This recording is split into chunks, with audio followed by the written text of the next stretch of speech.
Well, first and foremost, before we go further, I would love to greet all of my strawberry fairies, pineapple darlings, and happy cupcakes out there. I wish you all well, and yes, welcome to my channel.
Everything is quiet, peaceful, and calm.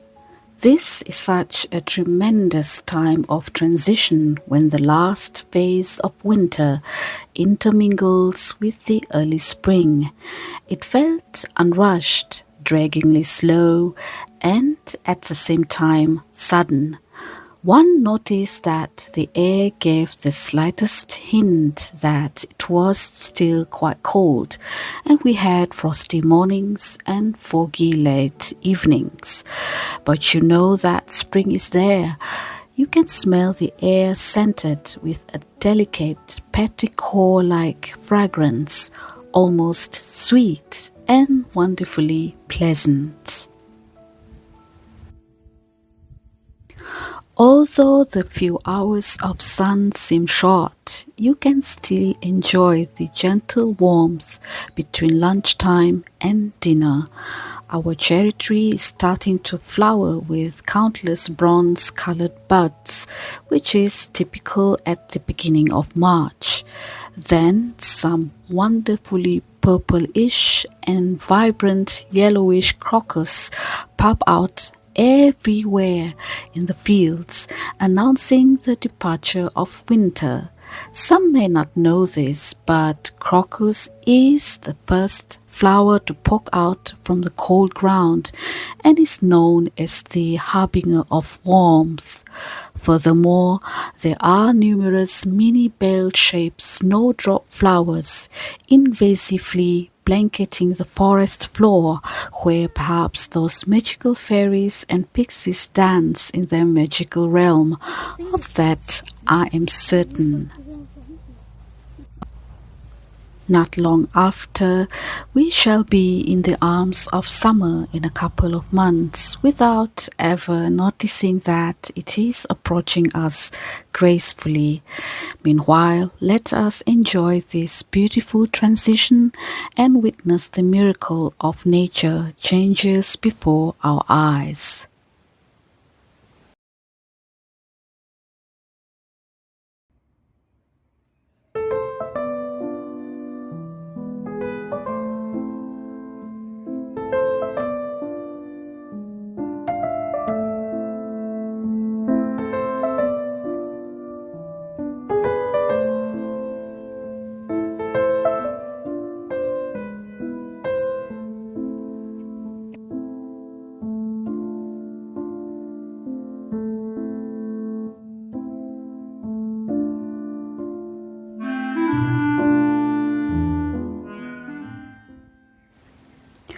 Just as spring advances, we too are coming forward to embrace life.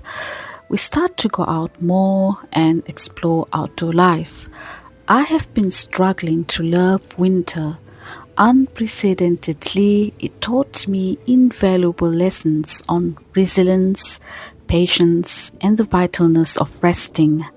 Now, as the weather permits us to step outside, it is such a joy at this time of the year that we can start traveling again.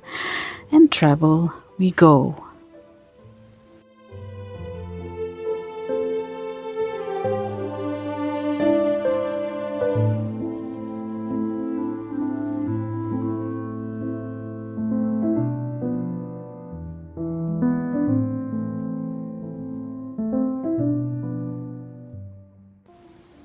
We are like birds. Well, almost. Metaphorically, we can fly off elsewhere whenever we want to. That depends on what you want to do and start planning. Travel is a luxury to some. We traveled far off and drove a few hundred miles to reach certain destinations according to your vacation plan. Let alone to fill the tanks every time cost us a few €100, and not to forget, if you want to rent a room or a cottage somewhere, it would cost you extra. One must not forget that during travel, to ensure the need to buy some food and drinks or going to restaurants also costs you. Nonetheless, it also depends. What kind of traveler are you? A backpacker or a hotel lover? I am in between. Honestly, I am almost everything you can think of as a traveler. I am the collector, a photographer lover, a pilgrim, and most of all, a history buff traveler. I have no limits when it comes to touring. I am especially madly in love with the architecture of some castles or ruins, churches or cathedrals. I would cross over a river to get to the other side if I must, and hike up steep valleys in the mountains if I want to. I did this often. Countless times I would spontaneously decide to go out and immediately pack my bag with my camera gear, a thermo flask with tea or coffee, or a bottle of water, a book to read, a journal to write, and a bread box or a lunch box, a few snacks, and also some fruits, unless I decide to enter a coffee shop. Now that would be a different story.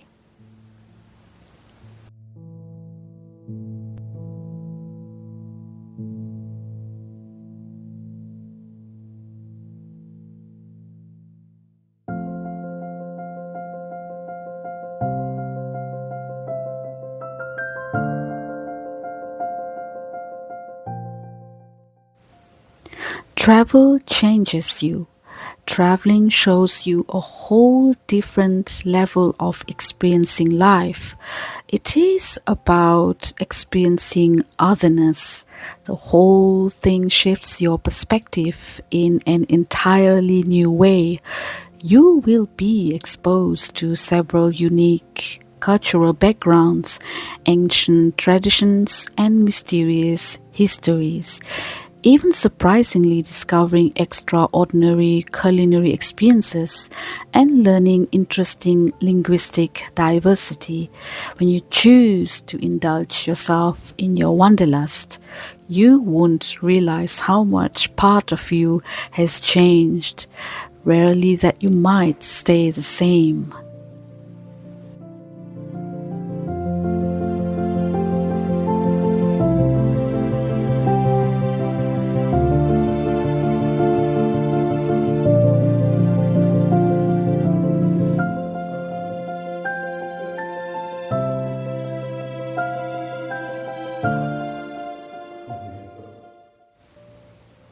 Throughout the journey of exploration, the experience allows you to push your boundaries.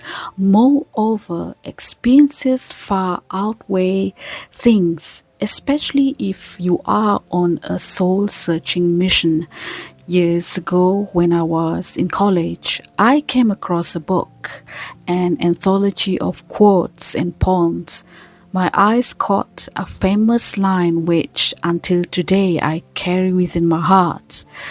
Eleanor Roosevelt once said, "Do one thing every day that scares you." Mind you, that caught me off guard. questioning oneself, have I ever done anything that scares me? Something that drove you mad because you could not somehow manage simply because you have not enough courage to go forward.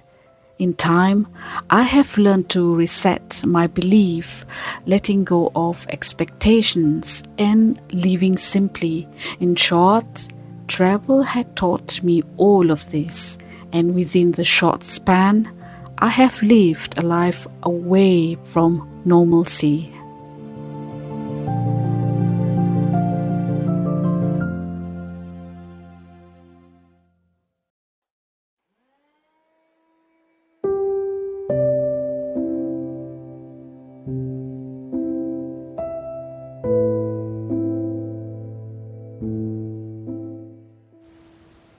By the time we got home, the memories had stayed with me.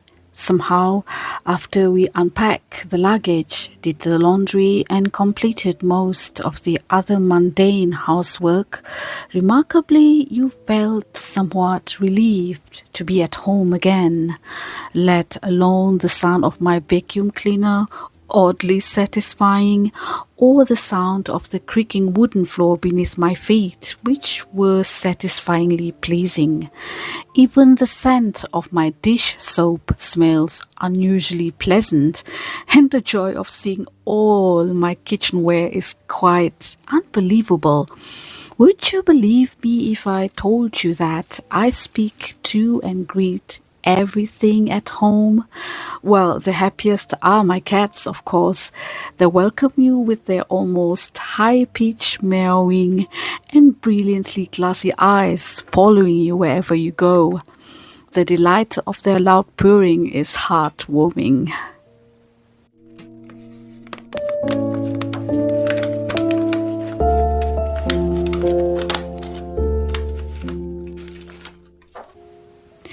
Reflecting on my experiences, I have learned more than I expected. It is not that I do not know these things, but time and again I find value in repeating the same practice to live with awareness. Who could have thought that traveling and seeing places, experiencing otherness, could have changed a few of my perspectives towards life? Constantly, I would reset my mindset, renew my thoughts, and create new ways.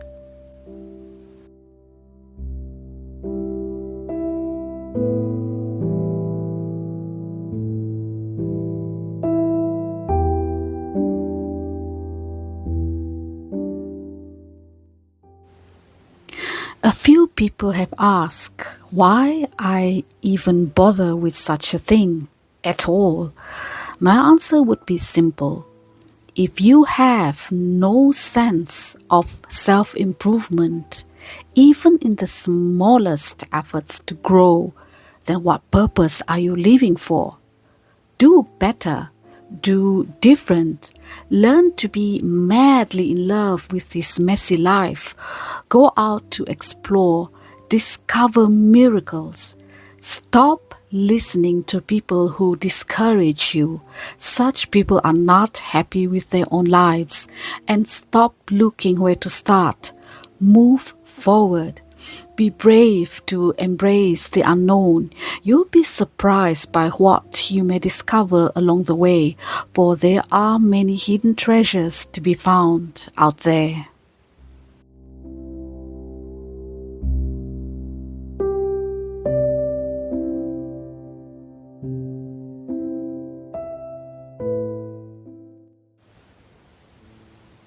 As we progress, we have come to understand that growth does not always require letting go.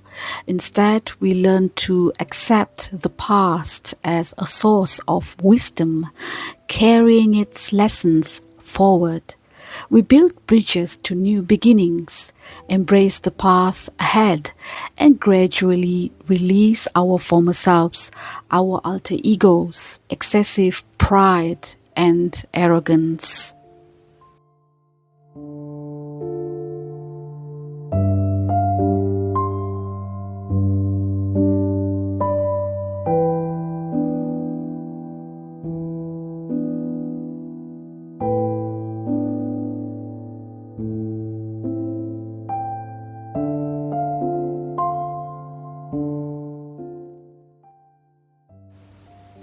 Through all of this, I have learned how to make each day meaningful.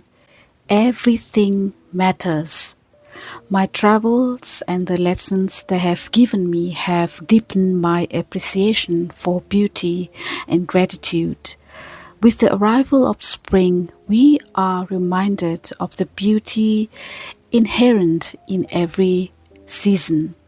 The shift from winter to spring serves as a profound awakening, both for nature and for our own conscience and spirit.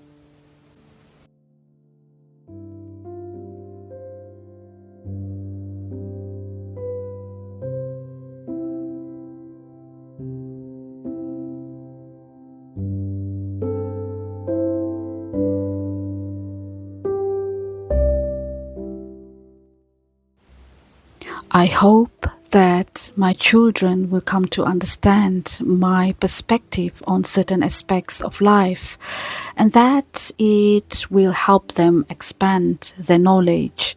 By looking beyond oneself, one may gain more wisdom than expected.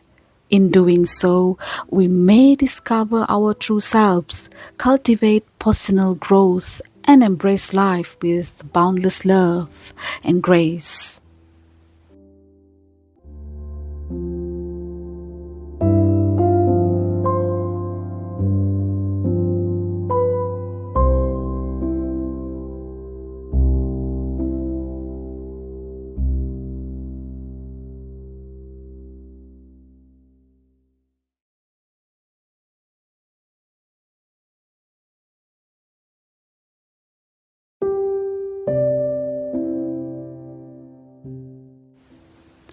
Once again, we part ways here, and I want to sincerely thank you from the bottom of my heart for stopping by.